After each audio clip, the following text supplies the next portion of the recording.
مہکار میں وہ، جنگل میں کوہسار میں وہ، سورج چاند ستاروں میں، مومن کے کردار میں وہ، پھولوں کی مہکار میں وہ، جنگل میں کوہسار میں وہ، سورج چاند ستاروں میں، مومن کے کردار میں وہ۔ بسم اللہ الرحمن الرحیم، الحمدللہ نحمدہ ونصلی علی رسولہ الکریم۔ Lecture number 22۔ آج میں انشاءاللہ سورہ فاتحہ کو کمپلیٹ کروں گا۔ سورہ فاتحہ میں ہم نے ترجمہ اور اس کے جو گرامر کے لحاظ سے اس کو حل کر چکے ہیں ہم، اور یہ جو آیت ہے ایاک نعبد و ایاک نستعین، اس کی تفسیر چل رہی تھی۔ ایاک نعبد، ہم تیری ہی عبادت کرتے ہیں، و ایاک نستعین، اور ہم صرف تجھ ہی سے مدد طلب کرتے ہیں۔ عبادت کا مفہوم میں نے پچھلے لیکچر میں بیان کیا تھا کہ عبادت کے ایک لغوی معنی ہے جس کو ڈکشنری میں یعنی لغت میں کہتے ہیں غلامی۔ تو اس لحاظ سے تو کسی کی اطاعت میں کوئی بھی کام آپ کریں وہ عمل عبادت کہلائے گا۔ کسی کی بھی غلامی انسان کر سکتا ہے۔ ہم اپنے والدین کے بھی غلام ہیں، اور ہم نبی صلی اللہ علیہ وسلم کے بھی غلام ہیں، اور ہم اپنے اکابر کے بزرگوں کے غلام ہیں۔ تو یہ والا معنی میں عبادت جو ہے شرک نہیں ہے، کیونکہ اس کا تو لغوی مطلب ہے غلامی۔ تو دوسرا عبادت کا جو اصطلاحی معنی ہے، ٹرم جو ہے عبادت کی، جیسے نماز ایک عبادت ہے۔ میں نے بتایا تھا کہ حج وہ لغت کے اعتبار سے جہاد جو ہے لغت کے اعتبار سے تو عبادت ہے، لیکن جو ایک عبادت کی ٹرم ہے نا، اصطلاح، اس لحاظ سے جہاد عبادت نہیں ہے۔ اس لحاظ سے نماز عبادت ہے، روزہ عبادت ہے، حج عبادت ہے۔ اس کی میں نے بہت ساری مثالیں دی تھیں۔ یہ فرق اس لیے ضروری ہے کہ عبادت جس کو اصطلاح میں عبادت کہتے ہیں وہ اللہ کے علاوہ کسی اور کے لیے کریں گے تو آپ کافر ہو جائیں گے، وہ صرف اللہ کی جائز ہے۔ جیسے ہندو بتوں کے سامنے جا کے جھکتا ہے، یہ ایک مخصوص عبادت کا ایک خاص طریقہ ہے، جس کی میں نے ڈیفینیشن بیان کی تھی۔ الاعتقاد عبارت عن الاعتقاد بان للمعبود سلطة غیبیة يقدر بها على النفع والضرر بدون السبب فكل دعاء وثناء وتعظیم ينشأ من هذا الاعتقاد فهي عبادہ۔ اردو میں بتا دیتا ہوں، دوبارہ ریپیٹ کر دیتا ہوں، پچھلے درس میں بھی ریپیٹ کی تھی کہ کسی شخصیت کے بارے میں آپ کا یہ نظریہ ہو کہ یہ مجھے نفع اور نقصان بغیر کسی سبب کے پہنچا سکتا ہے، تو اس نظریے کے ساتھ اگر آپ کسی کی تعظیم کرتے ہیں یا اس کو پکارتے ہیں، تو یہ پکار یا یہ تعظیم، چاہے وہ جسم سے تعظیم ہو یا زبان سے اس کی تعریف ہو، تو اس جذبے کے ساتھ جب آپ اس کی تعظیم کریں گے تو یہ تعظیم اصطلاح میں عبادت کہلاتی ہے۔ جیسے ہندو مندروں میں کرتے ہیں، عیسائی چرچ میں جا کے کرتے ہیں، مسلمان مسجدوں میں جا کے کرتے ہیں۔ تو یہ والی عبادت جو ہے نا صرف اللہ کے ساتھ جائز ہے، کسی اور کے ساتھ جائز نہیں ہے۔ باقی جو عبادت ہے غلامی جسے کہتے ہیں، وہ تو پہلے زمانے میں غلام ہوا کرتے تھے جن کو باقاعدہ عبد کہا جاتا تھا، عبد یعنی غلام۔ تو وہ عبادت، وہ اس تصور میں عبادت کو شرک نہیں کہہ سکتے ہم۔ تو یعنی یہ والی جو عبادت ہے، قرآن میں یہ دونوں معنوں میں استعمال ہوا عبادت کا لفظ، لغوی معنی میں بھی اور اصطلاحی معنی میں بھی۔ تو یہاں جو آ رہا ہے ایاک نعبد، ہم تیری ہی عبادت کرتے ہیں، یہاں مراد ہے ٹرم جو ہے، جو اصطلاح ہے، جو ہر مذہب میں کچھ عبادت کے طریقے ہوتے ہیں۔ پارسیوں کے ہاں آگ کی پرستش کی جاتی ہے، وہ ایک مخصوص طریقے سے بیٹھ جاتے ہیں، تو یہ عمل عبادت کہلائے گا۔ مسلمان بھی ایک مخصوص طریقے سے قیام کرتے ہیں، پھر رکوع کرتے ہیں، پھر اللہ کی زبان سے تعریف کرتے ہیں، تو یہ سارے اعمال جو ہے عبادت کہلاتے ہیں۔ تو اللہ نے فرمایا ہم تیری ہی عبادت کرتے ہیں، وَإِيَّاكَ نَسْتَعِينُ۔ اچھا، یہ عبادت کی اقسام بھی میں بتا دوں۔ عبادت جسم سے بھی ہوتی ہے، جیسے نماز اور روزہ، روزے میں اپنے آپ کو آپ بھوکا پیاسا رکھتے ہیں۔ عبادت مال سے بھی ہوتی ہے، جیسے حج میں آپ اللہ کے لیے مال خرچ کرتے ہیں، زکوٰۃ میں اللہ کے لیے مال خرچ کیا جاتا ہے۔ اب زکوٰۃ میں اگر آپ جب کسی غریب کو کھانا کھلائیں گے اور دل میں یہ جذبہ ہوگا کہ میں اللہ کی عبادت کر رہا ہوں، یعنی اللہ کی تعظیم کر رہا ہوں، اور اس جذبے کے ساتھ کہ نفع اور نقصان کا مالک وہی ہے، تو یہ عمل آپ کا عبادت کہلائے گا۔ لیکن ویسے ہی آپ کسی کو 10 روپے پکڑا دیتے ہیں تو یہ عمل عبادت نہیں کہلائے گا۔ یہ اللہ کے لیے نہ بھی ہو، یہ مخلوق کو خوش کرنے کے لیے بھی ہو، تو ایک گفٹ کہلائے گا۔ اور اس میں اگر آپ اللہ کا حکم سامنے رکھ کے کریں گے کہ اللہ نے ہمیں حکم دیا کہ زکوٰۃ بھی دو، صدقہ بھی دو، خیرات بھی دو، تو پھر یہ اللہ کا حکم سمجھ کے جب کریں گے تو یہی عمل کیا بن جائے گا؟ عبادت بن جائے گا۔ زکوٰۃ بھی آپ دیکھیں چونکہ عبادت ہے، اسی وجہ سے نابالغ بچہ زکوٰۃ نہیں دے سکتا، کیونکہ عبادت کا اہل جو ہے وہ بالغ ہوتا ہے، نابالغ نہیں ہوتا۔ نابالغ اگر وہ زکوٰۃ دے گا بھی تو وہ جائز نہیں ہے، وہ واپس لے کے اس کے حوالے کی جائے گی۔ تو یہ تو فقہی حکام ہے، پھر اس میں بہت لمبی تفصیل ہے کہ کن بچوں کی طرف سے عبادت درست ہوتی ہے، کن کی طرف سے نہیں ہوتی، وہ اس بحث میں نہیں جاتا۔ تو یہ خوب اچھی طرح ذہن میں رکھیں، زکوٰۃ مالی بھی ہوتی ہے اچھا سوری، عبادت مالی بھی ہوتی ہے، جسمانی بھی ہوتی ہے. عبادت کی ایک قسم قربانی بھی ہے، جانور ذبح کرنا. ہر دور میں ایسا ہوتا تھا کہ لوگ اپنے جو جھوٹے خدا ہیں نا ان کے نام پہ جانور ذبح کرتے تھے ان کو خوش کرنے کے لیے. تو جیسے بتوں کے نام پہ بہت سے جانوروں کو بھیٹ چڑھایا جاتا تھا، ذبح کیا جاتا تھا بتوں کے سامنے. مقصد یہ ہوتا تھا کہ یہ بت ہم سے خوش ہو جائیں گے کہ ہم نے ان کے لیے اتنے سارے جانوروں کو ہلاک کر دیا. آگے اس کا گوشت کھائیں نہ کھائیں یہ ایک الگ مسئلہ ہوتا تھا. تو اسلام نے بھی جانور کی قربانی کا حکم دیا، لیکن حکم دیا کہ صرف کس کے لیے ہوگی؟ وہ اللہ کے لیے ہوگی. تو اگر کوئی کسی مزار پہ جا کے جانور ذبح کرتا ہے اس بزرگ کو خوش کرنے کے لیے تو یہ بھی شرک ہے. اور وہ یہ آپ یہ نہیں کہیں گے آپ نے غیر اللہ کے لیے عبادت کی ہے، کیونکہ یہ بھی تعظیم کا ایک طریقہ ہے کہ کسی کے نام پہ جانور کاٹ دینا. اب اس جانور پہ بے شک اللہ کا نام لیا جا رہا ہو لیکن نیت آپ کی اس بزرگ کو خوش کرنا ہے. تو بزرگ کو خوش کرنے کے لیے جب آپ نے جانور کاٹا تو بھی کافر ہو جائے گا انسان، اور وہ جانور بھی حرام ہو جائے گا، کیونکہ اللہ نے منع کیا قرآن مجید میں اور احادیث میں، اور اس پر پوری امت کا اجماع ہے کہ غیر اللہ کے لیے جو جانور کٹے گا وہ اسلام میں حرام ہے، اس کا گوشت نہیں کھا سکتے آپ، چاہے اس پہ اللہ کا نام لیا. اور اگر اللہ کے علاوہ بزرگ کا نام لے لیا تو وہ تو ویسے ہی حرام ہے، وہ تو پھر بالکل ہی حرام ہو جائے گا. تو اس میں بعض لوگ مغالطہ بھی کرتے ہیں. بعض دفعہ ہم ایک صاحب کو میں نے یہ بات سمجھائی تو انہوں نے کہا ہم تو بزرگ آ رہے ہیں ہمارے تو ان کو خوش کرنے کے لیے بکرا کاٹ رہے ہیں تو تاکہ وہ گوشت کھائیں گے تو خوش ہو جائیں گے. تو یاد رکھیں اگر جانور اس لیے کاٹا جا رہا ہے کہ جانور کاٹ کے اس کا گوشت بزرگ کو کھلائیں گے تو گوشت کھانے سے وہ خوش ہو جائیں گے، تو اس عمل کو عبادت نہیں کہیں گے، کیونکہ گوشت کھلانا کوئی عبادت کا عمل تو نہیں ہے نا، وہ تو کسی کو بھی کھلائیں. جانور کے گلے پہ چھری یعنی جانور کو ہلاک کرنے کا مقصد ہی بزرگ کو خوش کرنا ہے کہ میں یہ آئیں گے بولیں گے دیکھو میرے نام پہ قیمتی چیز کو قربان کر دیا. یہ عمل شرک کہلائے گا، کیونکہ گوشت دکان سے بھی خرید کے کھلایا جا سکتا ہے، گوشت کاٹ کے بھی کھلایا جا سکتا ہے، اور گوشت جو ہے وہ اور یعنی جو ہے وہ کوئی ہدیے میں آپ کو دے دے تو وہ بھی کھلایا جا سکتا ہے. تو جانور کٹے گا اللہ کے لیے، گوشت پھر آپ جس کو چاہیں کھلائیں. اس میں اگر کسی کو خوش کرنے کی نیت ہو، غریب کو خوش کروں گا گوشت کھلائے گا تو خوش ہو جائے گا، وہ خوشی وہ الگ ٹائپ کی خوشی ہے، اس لیے کہ جو بھی گوشت کھائے گا وہ تو خوش ہوگا نا.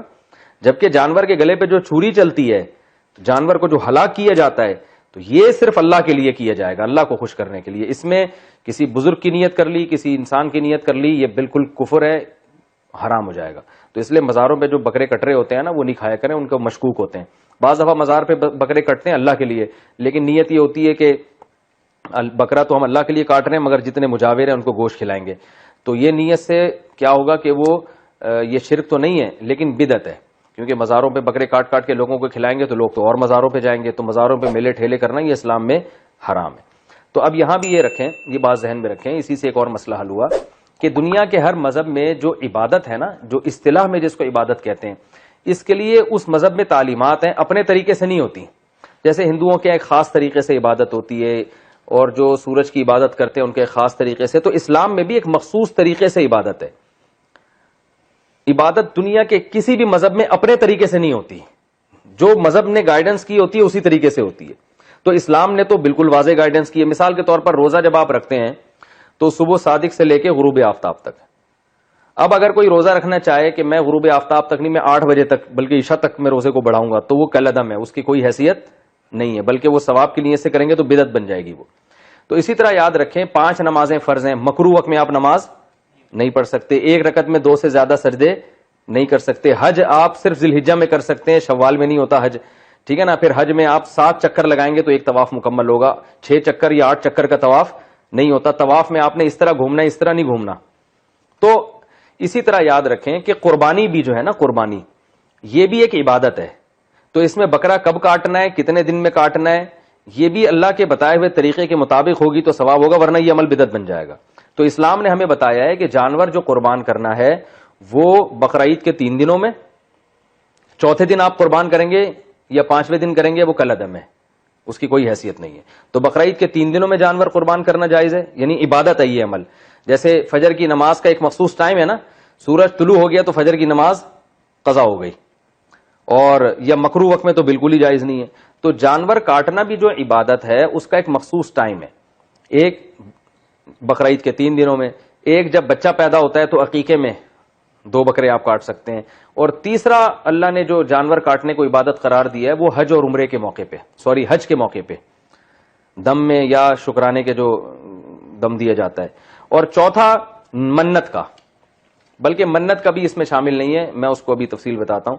تو یہ 3 قسم کے موقع ہیں جس میں جانور کاٹنا ایک عبادت عمل ہے، عقیقے میں اور حج کے موقع پہ اور بقرعید کے 3 دنوں میں. اس کے علاوہ بکرے کا جو صدقے کا ہمارے ہاں ایک تصور ہے، یہ جائز نہیں ہے، بالکل بدعت ہے. بکرا کاٹنا کوئی عبادت نہیں ہے، کیونکہ جو جانور کاٹنے کی عبادت قرار دیا گیا انہی دنوں میں قرار دیا گیا. اس کے علاوہ ہمیں نہیں ملتا کہ نبی صلی اللہ علیہ وسلم نے کبھی بکرا کاٹا ہو اللہ کو خوش کرنے کے لیے. بکرا کاٹے آپ گوشت کھانے کے لیے. تو آج کل صدقے کے بکروں کے نام پہ جو کچھ ہو رہا ہے نا، اس کا اسلام میں کوئی تصور نہیں ہے. یہ بڑے بڑے علماء نے اس پہ رد بھی کیا ہے، اور لوگ سمجھتے ہیں اس جانور کاٹنے سے بلائیں ٹلتی ہیں. تو بھائی جانور کاٹنا عبادت ہے ہی نہیں، یہ تو ایک جانور پہ ظلم ہے. تو شریعت نے اجازت دی ہے بھائی گوشت کھانا ہے تو کاٹو، گوشت نہیں کھانا تو مت کاٹو. لوگ کہتے ہیں ہم تو صدقے کا بکرا اس لیے کاٹتے ہیں کہ غریبوں کو گوشت ملے گا. تو یہ لوگوں کی بات درست نہیں ہے، اس لیے کہ غریب کو گوشت آپ اگر قصائی سے خرید کے دیں گے تو وہ سستا ملے گا. بلکہ میں اس کو پوری شروع سے بتاتا ہوں کہ پہلی بات یہ کہ غریب پہ صدقہ کرنا ایک مالی عبادت ہے. تو مال میں سب سے بہتر کیا ہے؟ کیش رقم دینا، کیونکہ غریب اس سے اپنی حاجتیں زیادہ اچھی طرح سے پوری کر سکتا ہے. تو جب آپ کیش رقم دیں گے تو اس کو زیادہ فائدہ ہوگا. آپ کو کمپنی اگر صدقے کے بکرے دینا شروع کر دے تنخواہ کے طور پر تو آپ پریشان، خوش ہوگے پریشان ہوگے. آپ بولو گے بھائی مجھے پیسے دو، میرے تو 10 مسئلے، میں بکرے کا کیا کروں گا؟ بکرے کا تو صرف میں گوشت کھا سکتا ہوں کاٹ کے. تو کوئی کمپنی اپنے ملازمین کو بکرے کاٹ کے نہیں دے رہی ہوتی، تنخواہ دے رہی ہوتی ہے. تو آپ بھی غریب کو کیا دیں؟ پیسے دیں صدقے میں. اگر آپ یہ سمجھتے ہیں، بعض لوگ کہتے ہیں بھائی پیسے دیں گے تو وہ بعض غریب کے سٹے میں اڑا دیں گے، پان گٹکے میں اڑا دیں گے، راشن گھر کے ان کے حالات صحیح نہیں ہوتے، وہ آوارہ ہوتے ہیں. تو بھائی دوسرا آپشن ہے راشن ڈلوا دیں. ابھی جیسے کورونا کی وبا پھیلی ہوئی ہے تو لوگ گھروں میں راشن ڈلوا رہے ہیں نا کہ بھائی کھانے کو روٹی ملے. اب اس میں اگر ہم بکرے کاٹ کاٹ کے لوگوں کو کھلانا شروع کر دیتے تو گوشت بھی 20 گنا مہنگا ہو جاتا اور غریب کی حالت اور پتلی ہو جاتی. کیونکہ گوشت کو پکائیں گے کس میں؟ آئل نہیں ہے. اور پھر روزانہ روٹی کھا سکتا ہے، دال کھا سکتا ہے انسان، لیکن روزانہ گوشت نہیں کھا سکتا. کئی سال تک بھی اگر گوشت وہ دال اور چاول کھاتا رہے گا نا زندہ رہے گا، لیکن اگر روزانہ گوشت ہی کھاتا رہے، اناج نہ ملے تو بیمار ہو جائے گا وہ. تو گوشت سے زیادہ انسان کی جو بیسک خوراک ہے وہ اناج ہے. تو اس لیے لوگ راشن کو فوکس کرتے ہیں، بھائی راشن ڈلوا دیں، اور کچھ پیسے بھی تھما دیے جاتے ہیں تاکہ وہ اگر گوشت لینا چاہے تو اس سے گوشت بھی لے سکے. تو دوسرا مسئلہ میں یہ بیان کر رہا ہوں کہ اگر غریب کو پیسے نہیں دے سکتے تو دوسرا آپشن کیا ہے؟ بھائی اس کو راشن ڈلوایا جائے، کوئی بیمار ہے تو علاج کروایا جائے. اور اگر آپ یہ سمجھتے ہیں نہیں ہم بکرا اس لیے کاٹتے ہیں کہ گوشت ہی کھلانا ہے، تو پھر اگر گوشت ہی کھلانا ہے تو بکرے کا کیوں، گائے کا کیوں نہیں؟ جتنے کا بکرا آئے گا نا، بکرے میں گوشت بھی کم نکلتا ہے اور مہنگا بھی زیادہ ہوتا ہے. اس 20,000 کا بکرا آ رہا ہے تو 20,000 کا گائے کا گوشت اگر آپ اس کو کھلا دیں تو پورے مہینے اس کے لیے وہ چل جائے گا. یعنی زیادہ کوانٹٹی میں آئے گا اور اس میں گوشت بھی زیادہ، ہڈیاں بھی کم ہوتی ہیں. لیکن اس کو بھی لوگ نہیں، اس کو بھی فوکس کرتے، بلکہ وہ آتے کس کی طرف ہیں؟ بکرے کی طرف. اور اگر آپ نے چھوٹا گوشت ہی کھلانا ہے اس غریب کو تو بھائی قصائی سے خرید کے کیوں نہیں کھلا رہے؟ وہ سستا پڑتا ہے. ان تمام حدود کو آپ پھلانگ کے بکرا کاٹتے ہو تو کاٹنا اس کی علامت ہے کہ آپ کے دماغ میں یہ کانسیپٹ ہے کہ بکرا کاٹنا عبادت ہے اور بکرا کاٹنا یہ صدقہ ہے. تو یہ غلط ہے، اس سے ثواب کے بجائے بدعت کا گناہ ملے گا آپ کو. تو اس لیے صدقے کے بکرے کا کانسیپٹ ختم کر دینا چاہیے. جس کو غریب کی مدد کرنی ہے جائے وہ پیسے دے، راشن ڈالے. اور گوشت کھلانا ہے تو سیدھا سیدھا جا کے قصائی سے گوشت خرید کے دے دے اس کو بھائی، یا پیسے پکڑا دے کہ تم گوشت لے لو. تو یہ تصور کیونکہ ایک بدعت کی تائید ہو رہی ہے، اس سے لوگوں کے غلط کانسیپٹ ہے، غلط تصور ہے. اور اس سے ایک تو بدعت کی تائید ہو رہی ہے، لوگ سمجھتے ہیں کہ اسلام میں بکرے کاٹنا کوئی عبادت ہے. دوسرا یہ کہ اس سے بکروں کا گوشت مہنگا ہو رہا ہے، کیونکہ اللہ تعالیٰ نے ہر چیز کو ایک اندازے کے ساتھ پیدا کیا ہے. جب آپ جو ہے نا وہ 100 بکرے کاٹ کے کھلانا شروع کریں گے اس طریقے سے تو ظاہر ایک حد تک نسل بڑھتی ہے نا ایک چیز کی. تو آپ دیکھیں چھوٹے گوشت کی قیمتیں کہاں جا رہی ہیں. تو وہی یعنی غریب کا بھی فائدہ نہیں ہے اس میں. جتنا پیسہ آپ بکروں پہ خرچ کر رہے ہو، آپ دیکھو نا وہ ٹرسٹ میں جو ہے نا چھوٹے چھوٹے پنجروں میں چھوٹے چھوٹے بکرے کھڑے ہوئے ہوتے ہیں کہ صدقے کا بکرا لوگ وہیں خرید کے کٹوا دیتے ہیں. وہ بکرے پہ صدقہ کرنے کا دل چاہ رہا ہوتا ہے، بیچارہ اتنا باریک سا، اتنا وہ کمزور سا ہوتا ہے. تو نسل بھی ختم ہو رہی ہے. ہر چیز کی ایک اندازہ اللہ نے ایک اندازے سے پیدا کیا، لامحدود چیزیں نہیں پیدا نہیں کی اللہ نے. تو جب اس طرح سے ہزاروں لاکھوں کی تعداد میں کٹیں گے اور اس کی ضرورت نہیں ہے کٹنے کی، غریب کو بکرے کا کھانے کا اتنا وہ نہیں ہوتا، وہ کہتا ہے بھائی مجھے اس قیمت میں راشن دے دو میں زیادہ خوش ہوں گا، لیکن اس کا خوشی کا خیال نہیں کیا جا رہا، اپنی جو ہے نا وہ ایک جو غلط نظریہ اس کو تھوپا جا رہا ہے. تو اس لیے بکروں کا تصور ختم کر دینا چاہیے، کیونکہ بکرا کاٹنا عبادت ہے. تو عبادت صرف شریعت نے ہمیں بتایا ہے کہ بقرعید کے 3 دنوں میں ہے اور عقیقے میں ہے اور حج کے ایام میں. یہی وجہ ہے کہ آپ دیکھیں فقہاء نے بیان کیا ہے کہ بقرعید کے 3 دنوں میں اگر آپ نے جانور ذبح نہیں کیا, آپ کی گائے کھڑی ہوئی تھی, بھول گئے یا کوئی مسئلہ ہو گیا, تو چوتھے دن اب جانور جو ہے نا نہیں کٹے گا, بلکہ اب اس کی قیمت آپ کو صدقہ کرنی پڑے گی. اور جانور کاٹ دیا تو پھر گوشت صدقہ کرنا پڑے گا. یعنی جانور اگر آپ نے کاٹا تو وہ کاٹنا عبادت نہیں ہے, بلکہ اب اس کا گوشت صدقہ کرنا عبادت ہے. جبکہ بقرعید کے 3 دنوں میں جانور کاٹنا عبادت تھا, چاہے گوشت آپ کھائیں نہ کھائیں, بس چھورا چلا تو قربانی ہو گئی. چوتھے دن میں چھورا چلنے سے قربانی نہیں ہوگی, وہ تو کیونکہ جانور ہے تو اللہ نے اجازت دے دی, یا تو اس کی قیمت صدقہ کر دو یا اس کا گوشت لوگوں میں بانٹ کے کھلا دو. تو اب گوشت کی نیت سے کاٹا جاتا ہے, قربانی کی نیت سے نہیں کاٹا جائے گا اس کو. تو اس لیے یہ بہت بڑی دلیل ہے. اسی طرح فقہاء نے بیان کیا, کسی نے منت مانی کہ میرا یہ کام ہو گیا تو میں ایک گائے کاٹوں گا یا ایک بکرا کاٹوں گا, تو فقہاء کہتے ہیں اس پر منت پوری ہو گئی تو گائے کاٹنا واجب نہیں ہے, کیونکہ منت عبادت کی ہوتی ہے, اور گائے کاٹنا یا بکرا کاٹنا بذات خود کوئی عبادت نہیں ہے, بلکہ منت اس پہ واجب ہو جائے گی گوشت صدقہ کرنے کی.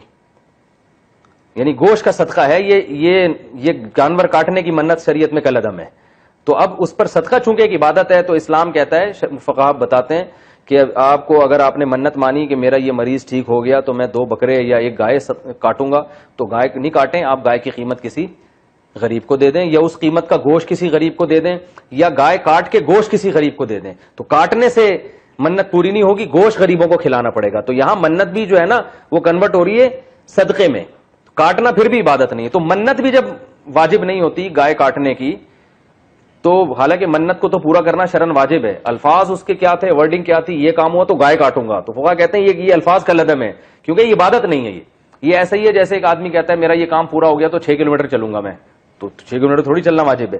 منت جو ہم مانتے ہیں نا وہ عبادت کی تو واجب ہوتی ہے, جو چیز عبادت نہیں ہے اس کی منت واجب نہیں ہے. اب اس مسئلے پر میں بہت بحث کر چکا ہوں, بہت سے حضرات سے, وہ مجھے کہتے ہیں تم صدقے کے بکرے کو بدعت کہتے ہو, پتہ نہیں کیا تم نے, پھر دلیلیں دیتے ہیں فلاں صحابی نے بکری ذبح کی تھی, دعوت کی تھی, لوگوں کی صدقہ کیا تھا. وہ بھائی وہ تو گوشت کا صدقہ کیا تھا نا, تو ان کے پاس آپشن تھا کہ بازار سے بھی خرید سکتے تھے, انہوں نے کہا آسانی اس میں کہ یہیں کاٹ کے گوشت کھلا دو, تو وہ تو دعوت تھی نا. تو ایسے ہی دعوت میں تو کوئی بھی کچھ بھی کر سکتا ہے, لیکن صدقے کا بکرا کاٹنا یا مرغی کاٹنا, بعض لوگ کہتے ہیں کہ فلاں کام ہو جائے گا, کالی مرغی کاٹ دو, ذبح کر دو, اتنی مرغیوں کا صدقہ نکالو, تو یہ سب جہالت کی باتیں, اس کا اسلام میں کوئی تصور نہیں ہے. جانور کاٹنا عبادت ہے بقرعید میں, عقیقے میں اور حج کے موقع. اس کے علاوہ جانور کاٹنا بالکل بھی عبادت نہیں ہے, بلکہ عبادت کی نیت سے کریں گے تو گناہ ملے گا. تو یہ ہے عبادت کی میں نے کچھ اقسام آپ کے سامنے بیان کی. جی 20 منٹ, اب تو بہت ٹائم ہے. تو عبادت کی اقسام بیان کی. تو اسی عبادت کی اقسام میں جو ہے یہ کسی کو پکارنا بھی داخل ہے.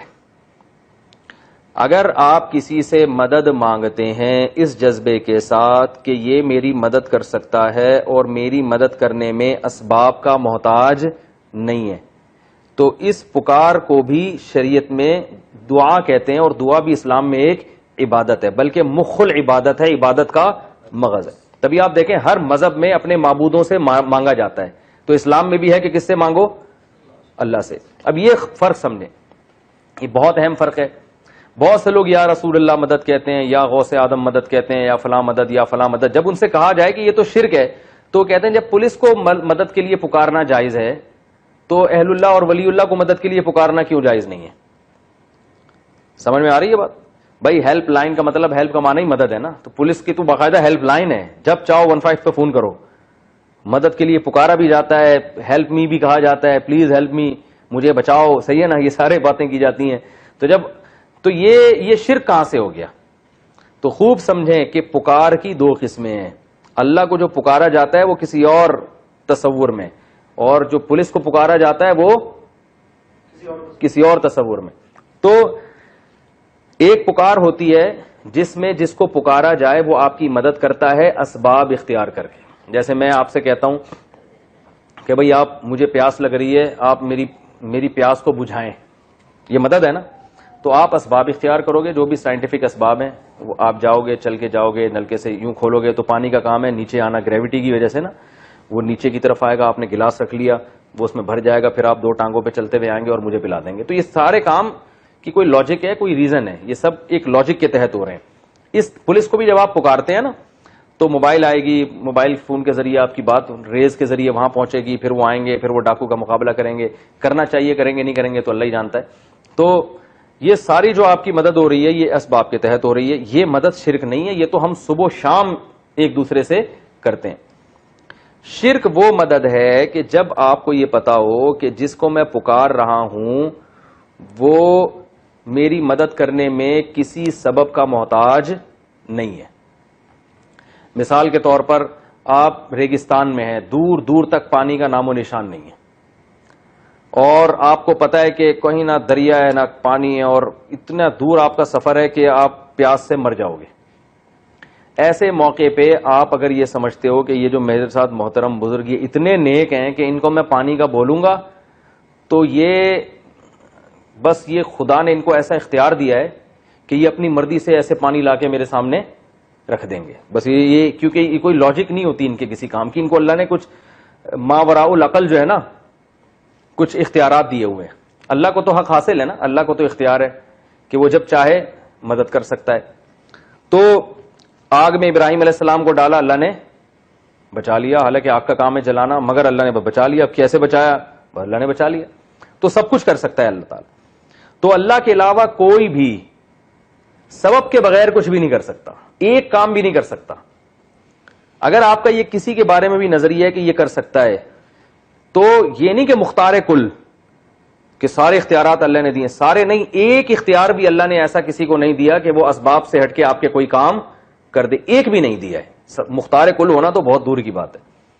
مشرکین مکہ جن بتوں کی عبادت کرتے تھے, ان بتوں کے بارے میں مشرکین مکہ کا یہ خیال نہیں تھا کہ ہر بت سب کچھ کر سکتا ہے, بلکہ یہ خیال تھا یہ والا بت اولاد دے سکتا ہے, یہ والا بارش برسا سکتا ہے, یہ والے کو بارش کا اختیار نہیں ہے اور یہ والے کو اولاد کا اختیار نہیں ہے, یہ صرف اولاد دے سکتا ہے, یہ والا صرف رزق میں برکت دے سکتا ہے. اور مشرکین یہ بھی کہتے تھے یہ لوگ یہ کام خود نہیں کر سکتے, بلکہ ان کو اللہ نے یہ اتھارٹی دی ہے. جیسے وزیر اعظم چھوٹی چھوٹی وزارتوں میں اختیارات بانٹ دیتا ہے نا کہ پانی کے وزیر تم ہو, تعلیم کے تم ہو, فلانے تم ہو, تو ہم پھر ڈائریکٹ وزیر اعظم کے پاس نہیں جاتے بلکہ چھوٹے وزیر کے پاس جاتے ہیں نا. تو وہ کہتے تھے اللہ تعالیٰ تو مختار کل ہے, لیکن یہ جو چھوٹے چھوٹے مسٹنڈے بیٹھے ہوئے ہیں نا بت, ان کو اللہ نے اپنی طاقت اور اصل اختیار اللہ ہی کے پاس ہے, لیکن اللہ نے ان کے بھی ہینڈ اوور کر دیا ہے. تو قرآن میں اس شرک کی نفی ہے کہ اللہ نے کسی ایک چیز کا اختیار بھی کسی ایک کو بھی نہیں دیا ہے, نہ ان کے پاس خود سے ہے نہ اللہ کے دینے سے. اللہ نے دیا ہی نہیں, یہ کام اللہ کرتا ہی نہیں ہے. تو اس سے اندازہ لگاؤ کہ ہمارے زمانے کے جو مشرکین ہیں وہ زیادہ خطرناک ہیں یا مشرکین مکہ زیادہ خطرناک تھے؟ ہمارے والے کہتے ہیں کہ اللہ نے سارے اختیارات دے دیے بزرگوں کو, پیغمبروں کو, جبکہ یہ اس زمانے میں یہ والا شرک نہیں تھا. یعنی نبی صلی اللہ علیہ وسلم کے بارے میں ہمارے دور کے مشرکوں کا خیال یہ ہے کہ آپ اللہ کی عطا سے اولاد بھی دے سکتے ہیں, اللہ کی عطا سے بگڑی بھی بنا سکتے ہیں آپ اللہ کی عطا سے, جبکہ اللہ کہتے ہیں میں نے یہ ایک بھی چیز کسی کو عطا کی نہیں ہے. جو کچھ جو بھی کرے گا اسباب کے تحت کرے گا, اسباب سے ہٹ کے اگر کرے گا تو میں کروں گا, یہ نہیں کرے گا. بات آ رہی ہے سمجھ میں؟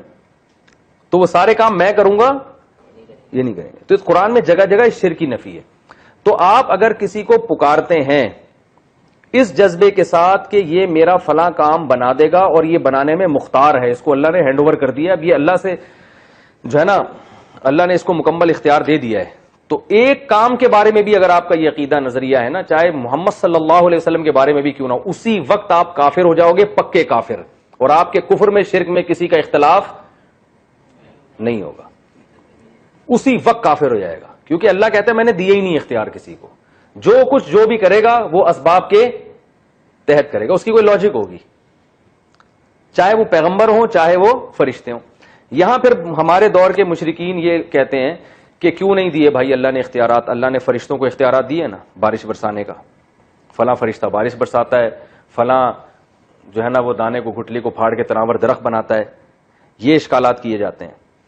اس کا جواب یہ ہے کہ یہ بات غلط ہے کہ اللہ نے فرشتے کو بارش برسانے کا اختیار دیا ہے, یہ غلط ہے.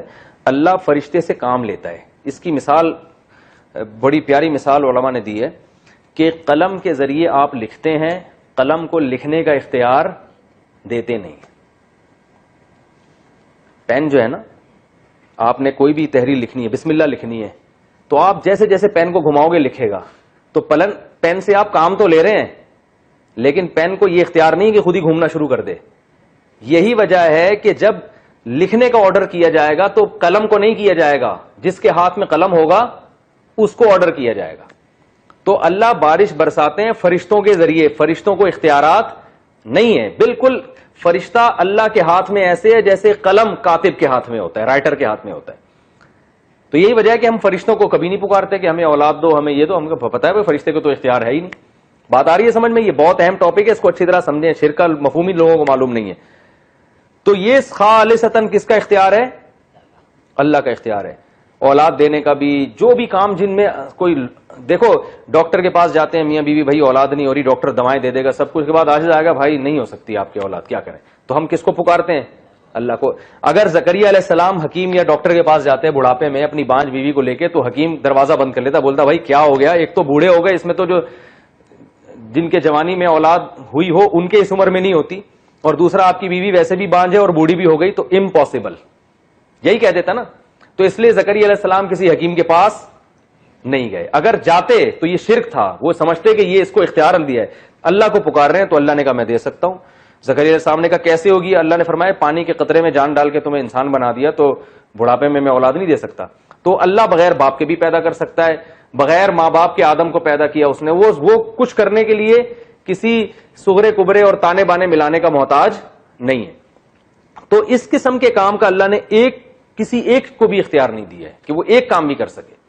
تو اب کیا ہے, خوب اچھی طرح سمجھے. لوگ کہتے ہیں فرشتے جو ہیں ان سے بھی تو کام لیا جاتا ہے, تو فرشتوں سے کام لیا جاتا ہے, ان کو اختیارات نہیں دیے.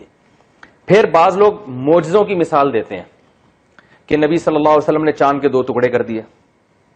اب آپ بتاؤ, یہاں بیٹھے بیٹھے چاند کے 2 ٹکڑے کرنا کوئی سائنسدان مانے گا اس کو؟ یہ تو اسباب سے ہٹ کر ہے نا. تو جب اللہ نے نبی کو چاند کے 2 ٹکڑے کرنے کا اختیار دیا, آپ صلی اللہ علیہ وسلم نے اپنی انگلیاں مبارک پانی میں ڈالی, پانی ابلنے لگا, پھیل گیا بہت زیادہ. ایک پیالہ آپ نے دودھ کا پیا اور سارے صحابہ کو پلایا اور وہ دودھ کم نہیں ہوا, تو اس کی کوئی سائنٹیفک لاجک ہے؟ کوئی لاجک نہیں ہے نا. تو کہنا جب نبی کو اللہ نے اس قسم کے اختیارات دیے تھے چاند کے 2 ٹکڑے کرنے کے, اسی طرح موسیٰ علیہ السلام لاٹھی زمین پہ ڈالتے تھے سانپ بن جاتی تھی, تو لاٹھی کا سانپ بننا تو illogical ہے نا. تو جب اللہ نے نبی حضرت موسیٰ کو لاٹھی کو سانپ بنانے کا اختیار دیا, تو ہمارے نبی کو اولاد دینے کا اختیار کیوں نہیں دیا؟ تو یہ شرک نہیں ہے, تو یہ غلط ہے. بات یہ ہے کہ نبی کے پاس یہ قطعاً اختیار نہیں ہوتا کہ وہ چاند کے 2 ٹکڑے کر دیں. نہ نبی کو یہ اختیار ہوتا ہے کہ وہ لاٹھی کو سانپ بنا دیں, یہ ممکن نہیں ہے. اگر حضرت موسیٰ کو یہ اختیار ہوتا کہ لاٹھی کو سانپ بنا دیں, تو ہر دفعہ لاٹھی کو پھینکنے سے پہلے اللہ سے پرمیشن نہ لیتے ہو.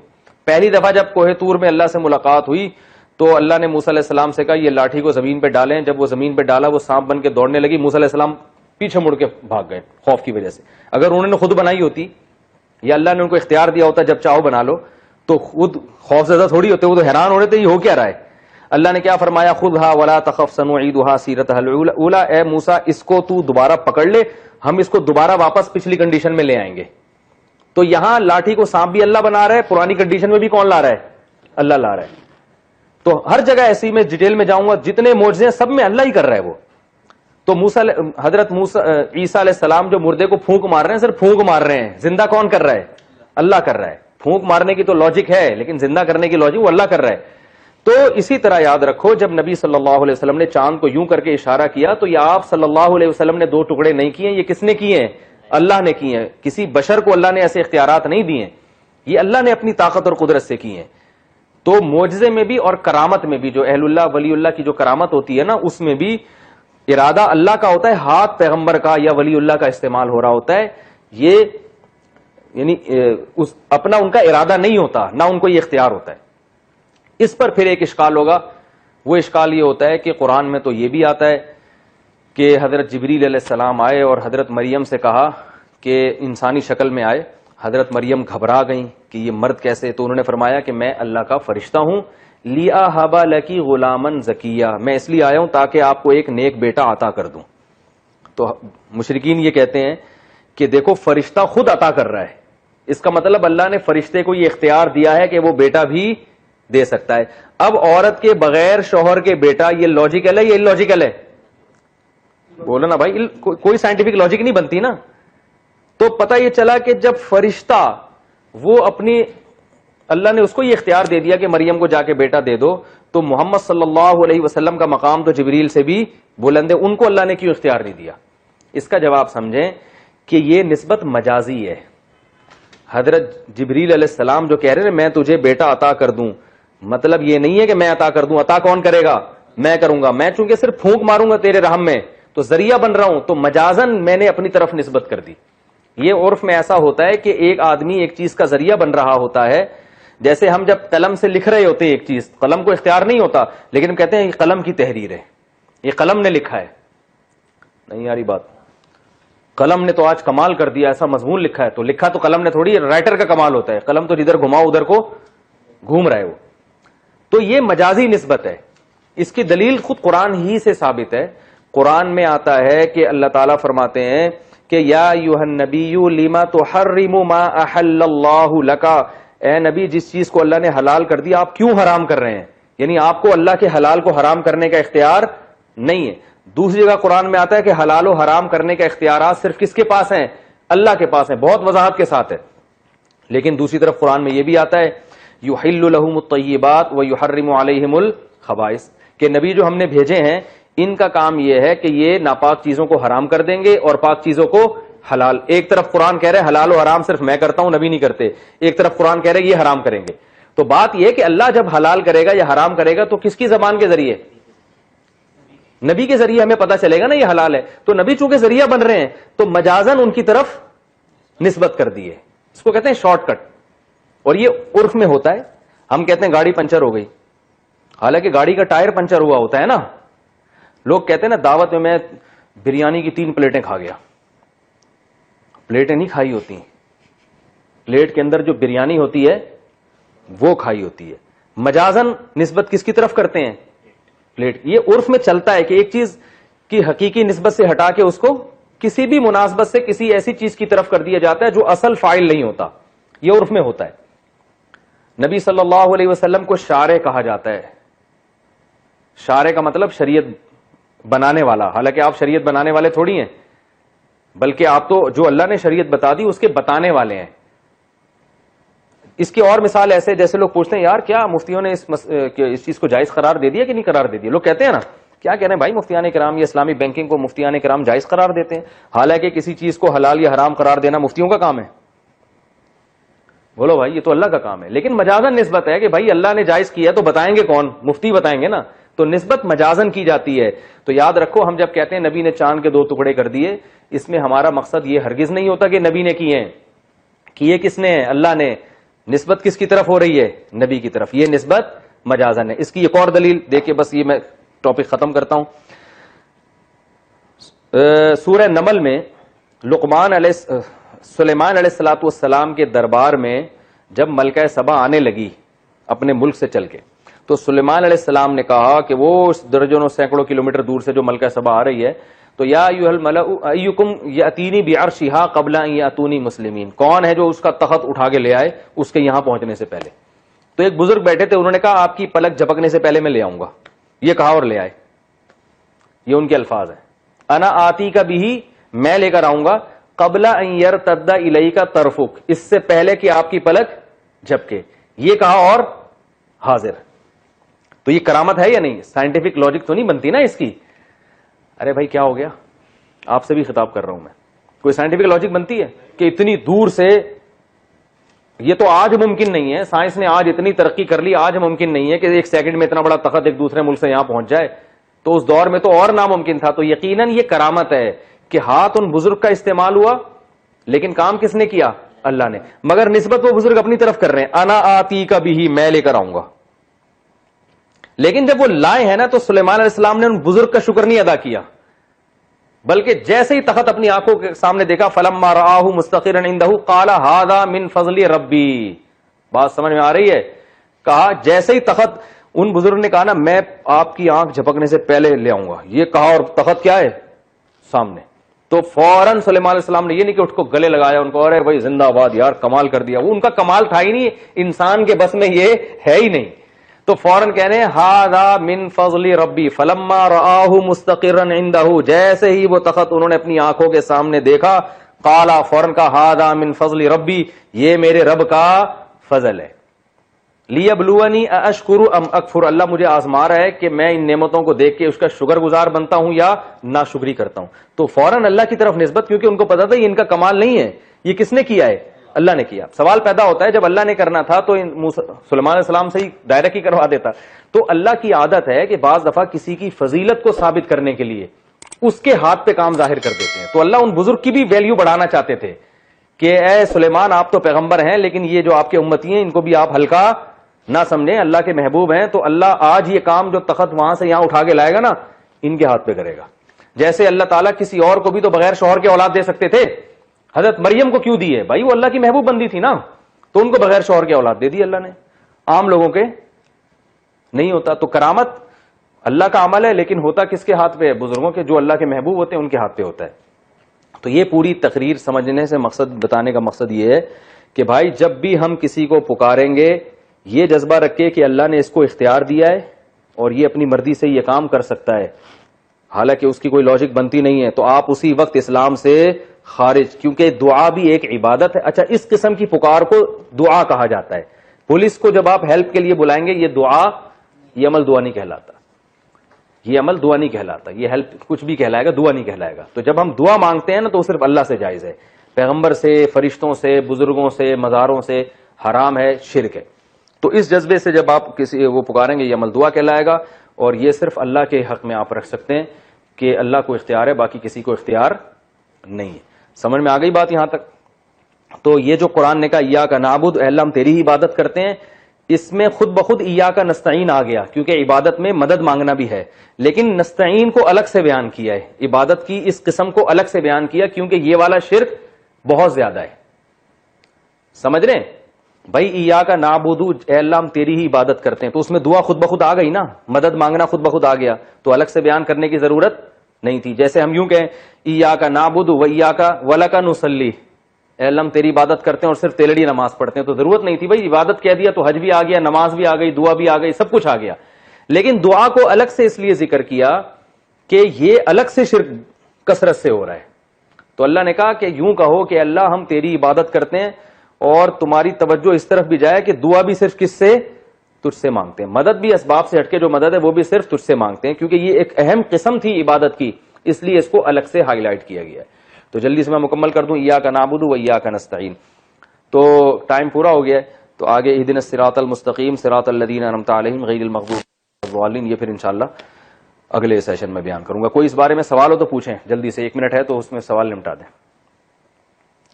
کوئی بات ہے ذہن میں؟ کلیئر ہو گیا یہ ٹاپک توحید کا؟ خاندانی ہو گیا؟ وسیلے کا اس سے کوئی تعلق نہیں ہے.